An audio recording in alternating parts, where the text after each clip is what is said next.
I sat on the ground panting, shining my flashlight around.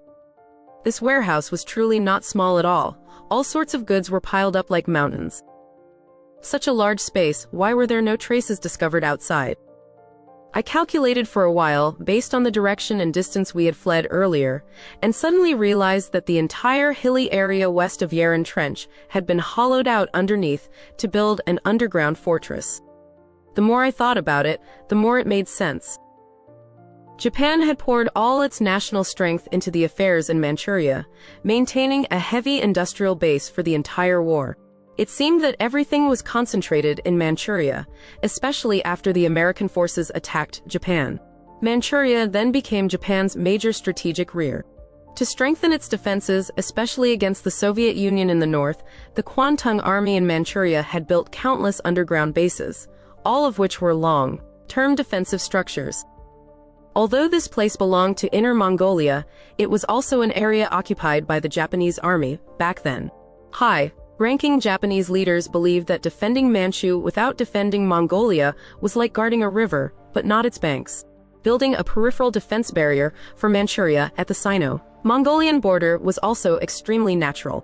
Hefengku was a territory that all sides coveted. If the Soviet Union's main army were to attack from the steppe, they would have to pass through this place.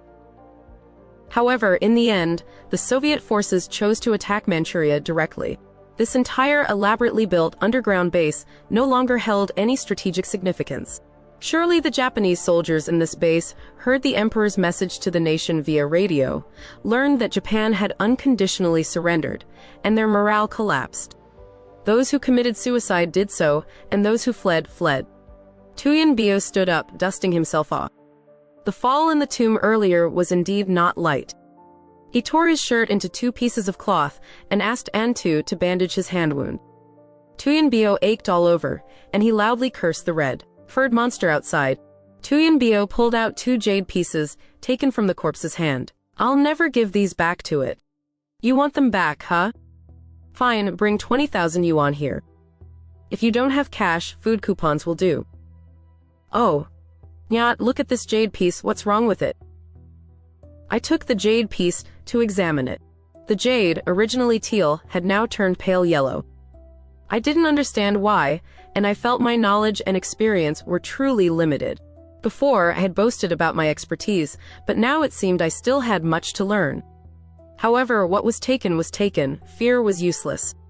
I stood up and called for the 2 of them to act. "Let's go inside and see if there are any guns, bows, or ammunition. A tank would be best, we could drive it out and crush that red-furred monster into paste to vent our anger." Tuyen Bio asked me, "Do you have any common military knowledge? There can't be tanks here." I replied, "Let's just see. Actually, even if there really were a tank, it probably wouldn't start anymore. It's been nearly 40 years, hasn't it? After all this time, even if it were maintained daily, it would have broken down long ago." The passages in the Jena warehouse were winding and complex, just like a maze. To avoid getting lost, we followed the edge of the wall, moving forward to search for an exit. Both the tunnel and the Jena warehouse had very high vaulted ceilings. This was a structure designed to prevent water seepage. Shining the flashlight upwards, we could see a series of emergency lights and countless wires. If we could find a generator, we could probably figure out how to turn these lights on.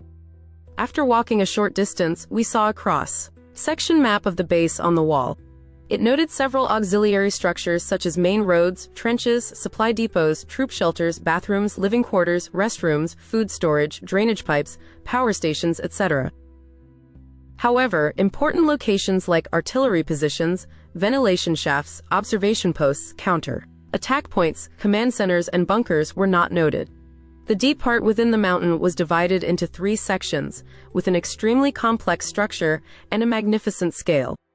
It was clear how much the Kwantung Army valued this military base back then. I took the map down from the wall. With my experience as an engineering soldier, building military bases in the Kunlun Mountains, and now with a map in hand, I wasn't worried about not finding an exit. The scale of this secret underground base exceeded my imagination. It stretched 30 kilometers deep, with a main defensive line 60 kilometers long. It turned out that the entire hilly area on both sides of Yeren Trench had been hollowed out, forming two mutually supporting permanent fortifications. In the middle, 3 roads cut across the Yeren Trench, connecting the bases within the mountains on both sides into a single entity. The tunnel we broke into from the ancient tomb wall of the Jin dynasty general was the lowest of these 3 roads. This base bulged at both ends and narrowed in the middle. Although the scale at the 2 ends was large, in the middle there were only 3 tunnels connecting the 2 sides. This might have been a tactical consideration. If one side was attacked by the enemy, the tunnel could still be blocked, allowing them to hold out at the other end. From our current position, the nearest exit was not far. However, we didn't know if the Kwantung army had destroyed the exit when they withdrew. Otherwise, we could only return via the ancient tomb's path, or perhaps try to climb out through places like ventilation shafts. I suddenly thought of what happened on the hillside last night. A horse had its belly ripped open by a monster in a pit. Could that pit be a ventilation shaft for this base? And had that unknown monster used its claws to dig it wider, to make a lair for itself? If that pit truly was a ventilation shaft, then there was no hope of climbing out from there. The pit was too narrow. At the same time, it could be deduced that that monster was certainly not the large red-furred beast we had just encountered. I told An Tu and Tuyen Bio my thoughts, asking them to advise on what our next step should be. Tuyen Bio replied, "See, if you hadn't mentioned it, I would have completely forgotten. The monster that attacked our horse has probably made this underground base its lair. We're just wandering around in here. If we go the wrong way, we're bound to run into it. We need to find some weapons for self-defense first." I said, "That's right, better safe than sorry. If the exit is destroyed, we'll still have to go back to the ancient tomb to climb out, and then we'll have to face that red-furred monster again. The Jenna warehouse probably has an area for storing weapons and equipment. Let's go see if there's anything convenient. Each of us should take a few things. It would be best if we could find Japanese tango grenades. Those grenades have a very long shelf life, and their destructive power is not small. They'd be most suitable for dealing with that red-furred beast." The Jenna warehouse was filled with military supplies such as jackets, blankets, mess kits, dry cells, and gas masks. The air was relatively dry, and these items were well preserved. I conveniently grabbed a few Japanese Haruda-style gas masks and put them into my backpack. Finally, I found the weapon storage area on the right side of the Jenna warehouse. On the iron racks were quite a few wooden crates containing firearms. There were no machine guns, only Arasaka-style rifles, also known as Big Lid Type 38 inches or Type 38. Next to the wall were a few 6mm cannons, but there were no cannon rounds around. Tuyen Bio pried open a wooden crate containing rifles, took one out, pulled the bolt with a clack sound, shined his flashlight into the bolt and said to me, "Nyat, this gun is still good to use. They're all new guns, still sealed. The mechanical parts are all oiled, and no ammunition has even been loaded yet." An Tu and I each took one. I raised my gun, aimed it, and then threw it back. These lousy Japanese guns only fire 5 rounds. They're not automatic rifles. These load very slowly and have a strong recoil. I'm not used to using them. An Tu asked me, "Japanese guns are good, aren't they?" "They're powerful. My uncle used this kind of gun when he first joined the Northeast Democratic Allied Army. Why don't you like using them, Nyat?" I hadn't answered yet when Tuyen Bio interjected, "Don't mind him. This guy used to play around with semi-automatic guns every day in the army. He's used to them, so it's natural he wouldn't pay attention to these outdated guns. Later, if we encounter any ghosts or demons, the 2 of us will just hide behind him and watch how he catches snakes with his bare hands." As he spoke, he bent down to the bottom compartment, pulled out a crate of ammunition, and opened the lid. Inside were bullets wrapped in oiled paper, gleaming golden under the flashlight. Tuyen Bio had been spoiled by his father since childhood. He was given guns to play with as soon as he started walking. By the time he was in junior high, he was already a gun expert. The principles of rifles are basically the same. Although Tuyen Bio had never used an Arasaka-style rifle before, he wasn't unfamiliar with it. Seeing the bullets, he skillfully loaded them, casually locked the bolt, and aimed directly at me. I quickly pushed his gun barrel away. The bullet is chambered, don't aim randomly. Guns aren't meant to be pointed at your comrades. Only a traitor's gun aims straight at his friends. I don't like using this type of gun because the Type 38 rifle is fundamentally unsuitable for close combat. The bullet's penetrating power is too great. Within 30 meters, one shot can pierce through 3 or 4 people. Unless you fix a bayonet for close quarters fighting, it's very easy to injure your own side. Moreover, there are many steel structures in the space. If a bullet hits those steel plates, it will ricochet wildly without any rule, and if we're not careful, we might take out our own people before hitting the enemy. Tuyen Bio thumped his chest confidently and said, "My marksmanship? No bragging, but for all these years, you probably know, hitting a willow from 100 paces, shooting out a lamp while riding a horse, I can do all that with ease. How could I miss and hit a steel plate? If you don't believe me, I'll put an egg on your head later and try." I interrupted him. "The more you talk, the worse it gets. Do you think my head is that simple? My head is for contemplating life, not for you to put a chicken egg on as a target. Can we stop arguing? Let's see if there are any other usable weapons. I just don't think this type of gun is reliable. After all, it's a weapon that was phased out years ago. Rifles left unused for a long time are extremely prone to accidental discharge. When I was on the border front, there was a civilian worker transporting supplies to the front line who picked up an old German-style rifle from an enemy militia that we had confiscated. As a result, when he was climbing a mountain, the gun accidentally discharged and happened to break the back of a regimental deputy. This is not something to joke about. We pried open crate after crate on the racks, looking for some tango grenades. Unexpectedly, we found over a dozen submachine guns in a wooden barrel painted with the Japanese national flag. These guns had a very strange design, somewhat resembling the British Sten submachine gun, with the magazine inserted horizontally on the left side of the gun body. The difference was that this gun's magazine was curved, and it also had a wooden stock at the back. N2 asked me, "Nyat, what kind of gun is this? Why does it look like this? A curved type?" I tried pulling the submachine gun's bolt, then removed the magazine to examine it. This must be a Japanese Type 100 submachine gun. It only started being issued to soldiers towards the end of the war, and was produced in relatively small numbers, so it's rarely seen. It was probably equipped to deal with the Soviet forces. This gun is easier to use than the Type 38, especially suitable for close combat. Even if there's a malfunction, at most it's a jam, not an accidental discharge or strong recoil.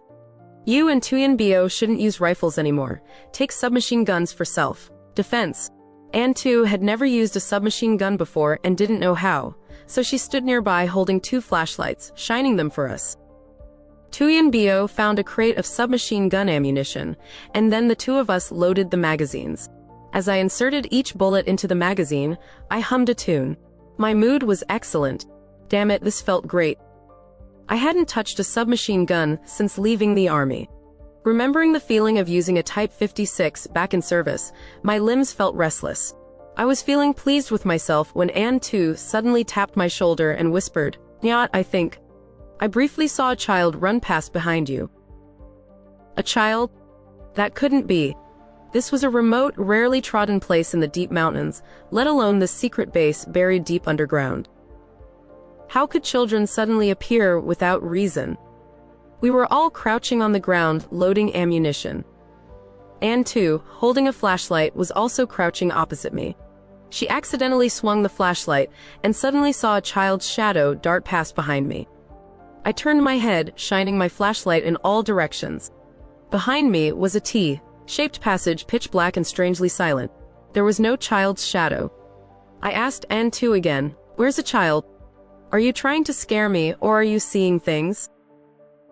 Although Anne too was brave, she was ultimately a mountain girl with deeply ingrained feudal superstitious beliefs. Now she was so scared that her face turned pale. I wasn't mistaken, really. A child darted past behind you. I couldn't have mistaken it.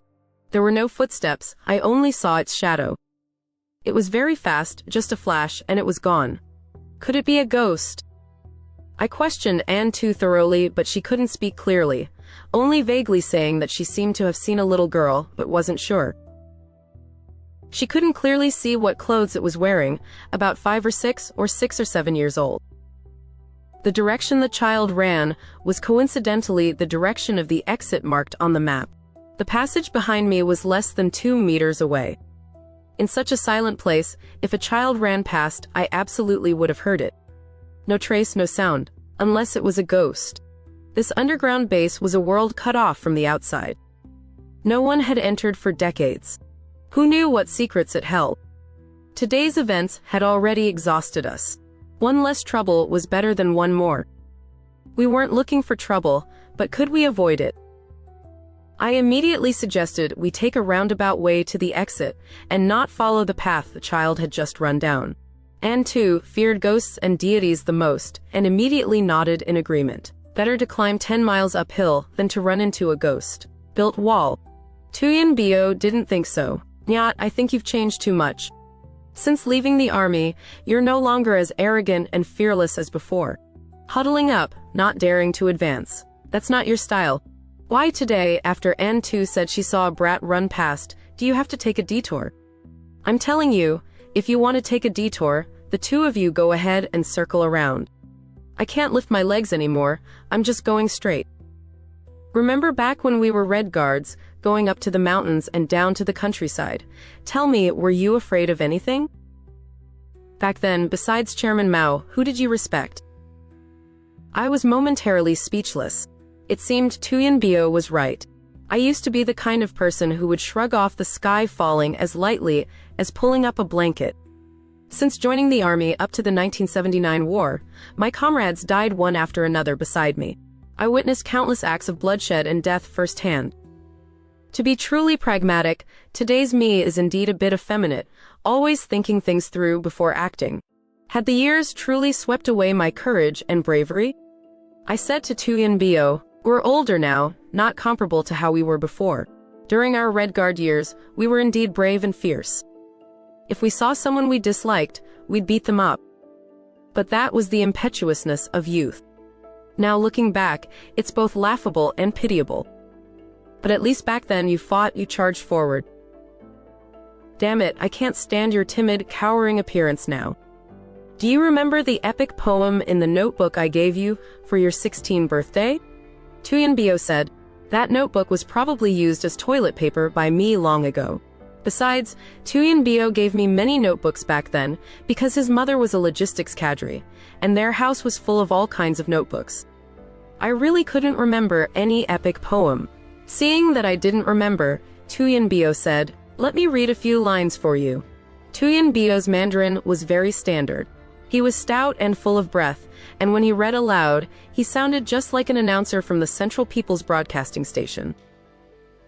I only heard him recite in a loud voice. Into the park to play war games, standing before the class to memorize together. Shenyang Road to sweep away the four olds, Jinggang Mountains continuing the chain. The night before burying imperialism, revisionism, and the reactionary clique, and before advancing into the melancholy world. Beside the radio, we listened carefully, the Ministry of National Defense boldly declaring war, word by word, sentence by sentence. After Tuyen Bio nobly and powerfully read the first lines, I immediately remembered. This was an epic narrative poem titled, Salute to the Warriors of the Third Great War. We were very familiar with this poem. Back when we were both Red Guards, we had recited it together hundreds of thousands of times. Those were our favorite verses, our dearest words, and our most splendid youthful dreams. My mood was stirred.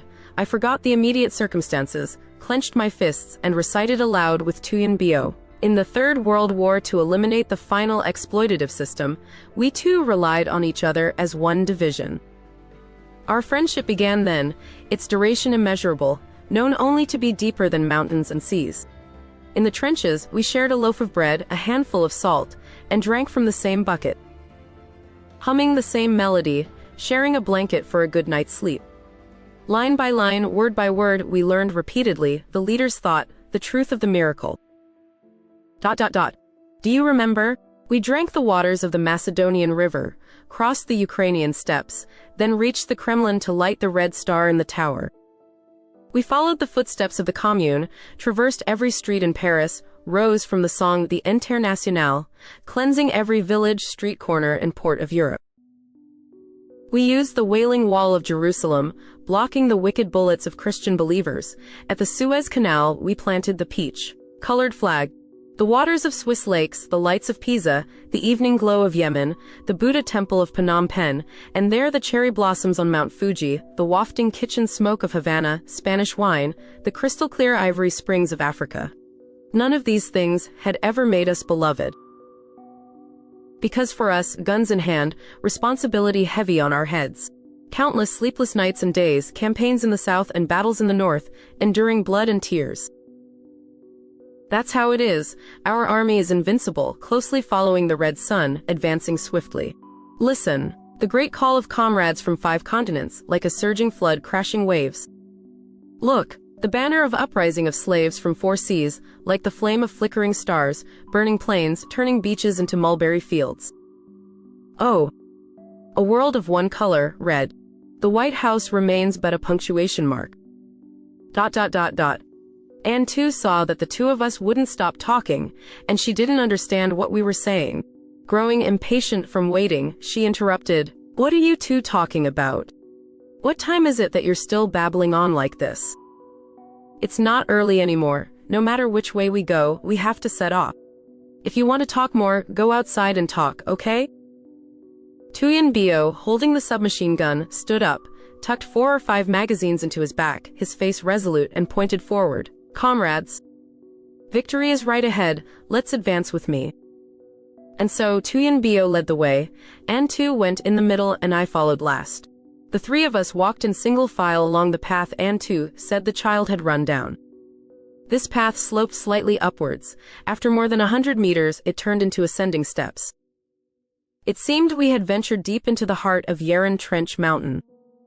The path grew narrower and narrower, and the humidity was higher than below. Breathing was difficult. It felt suffocating, like being buried alive. The 3 of us walked closely together. For some unknown reason, Tuyen Bio, who was leading, suddenly stopped. His sudden halt caused Anne too, who was behind him, not to notice and bump right into his back, falling backward.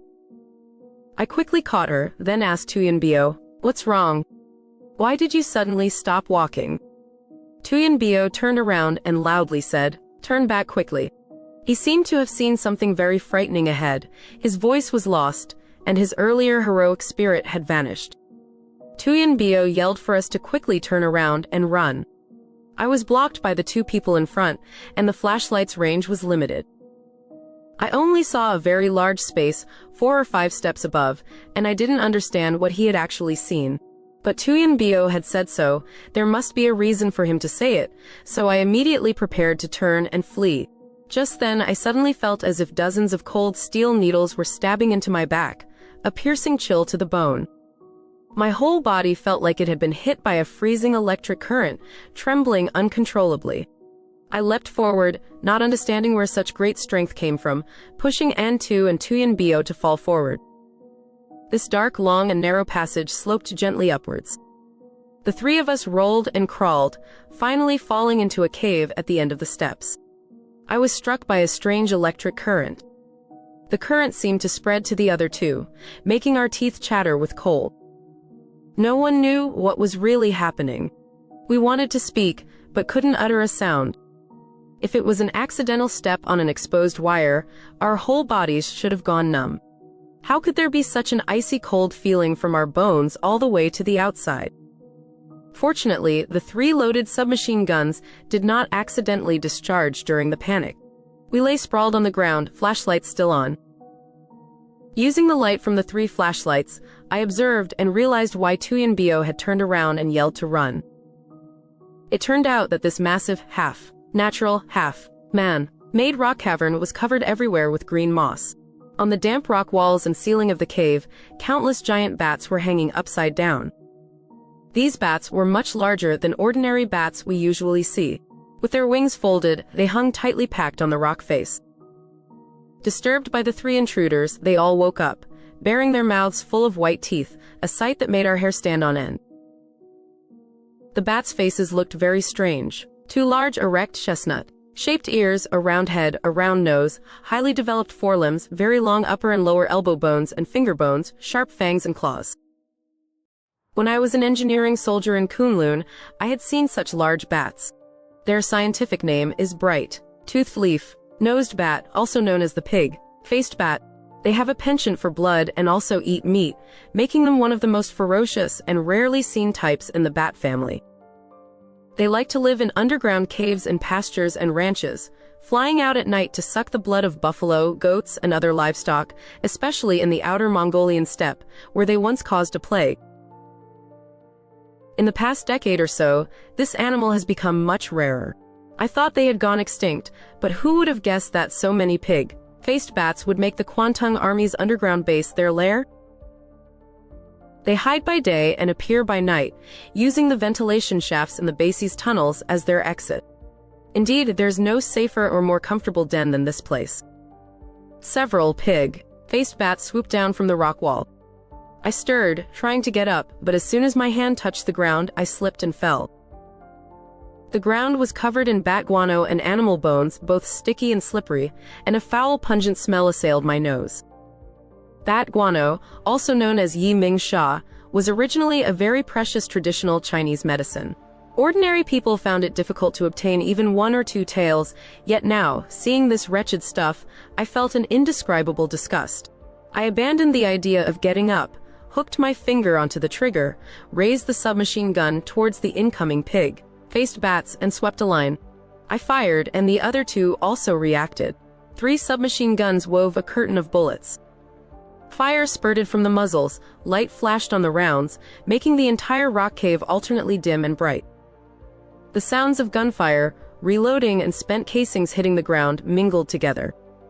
All thousands of pig-faced bats were startled. These creatures of the night feared fire and light the most.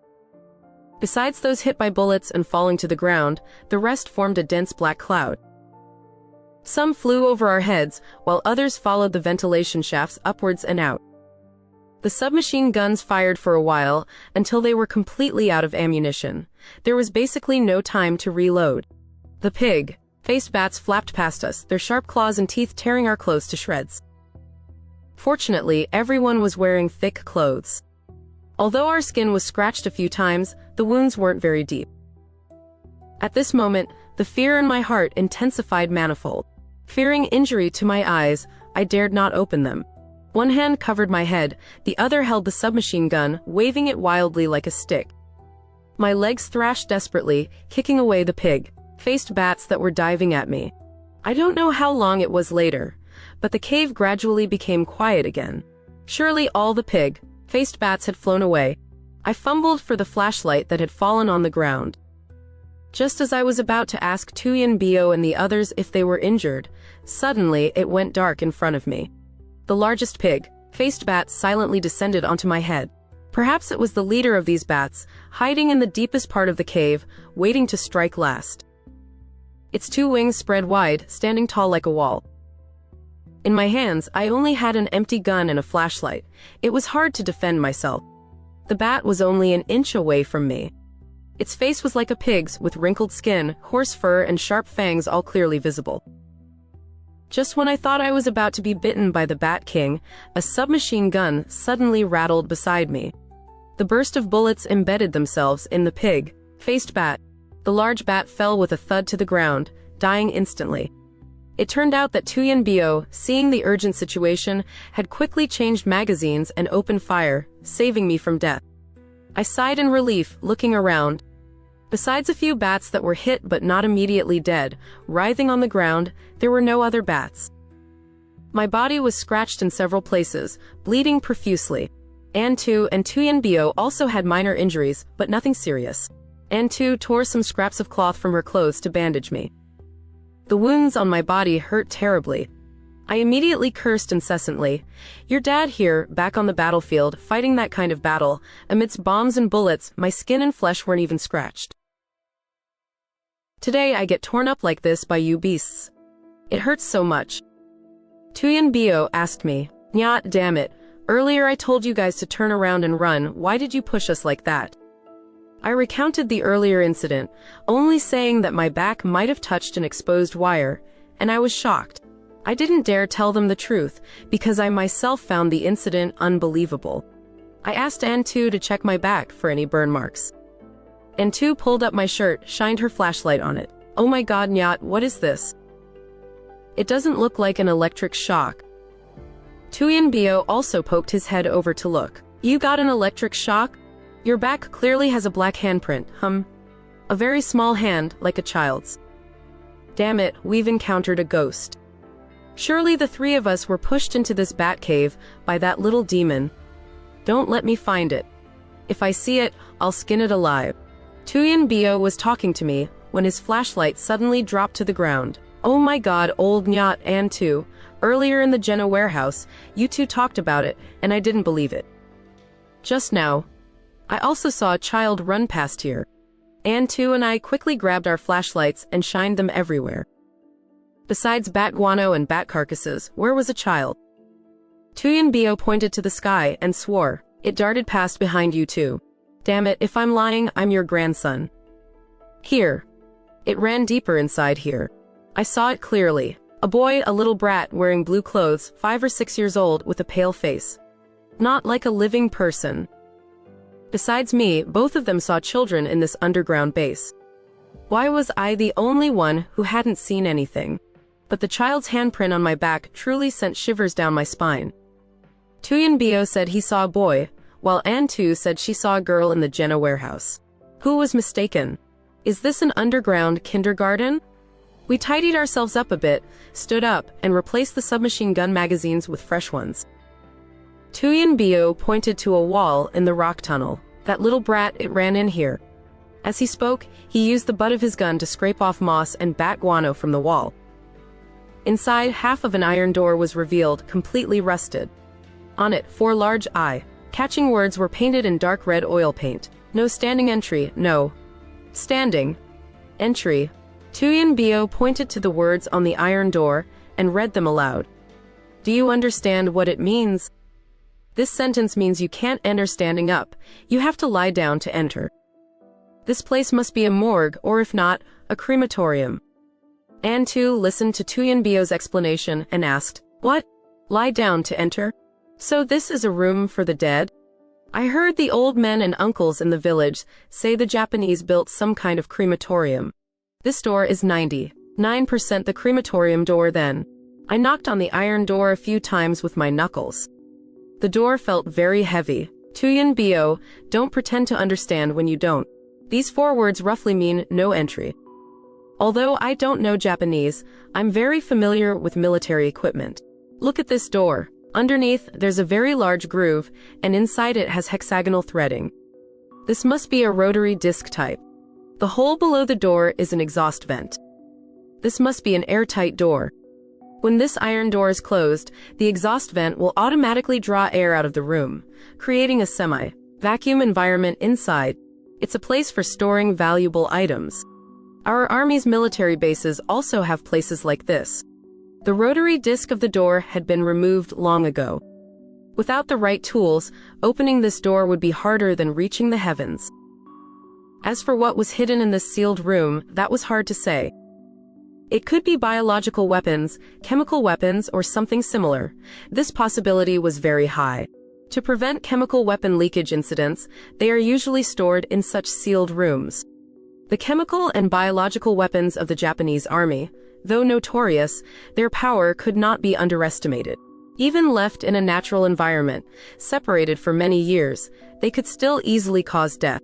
I had absolutely no interest in what was behind this door. Checking the map and quickly finding an exit was the main task now. Tuyen Bio, however, was still extremely curious about the door, especially after hearing me say that valuable items might be hidden inside. He became even more restless and annoyed.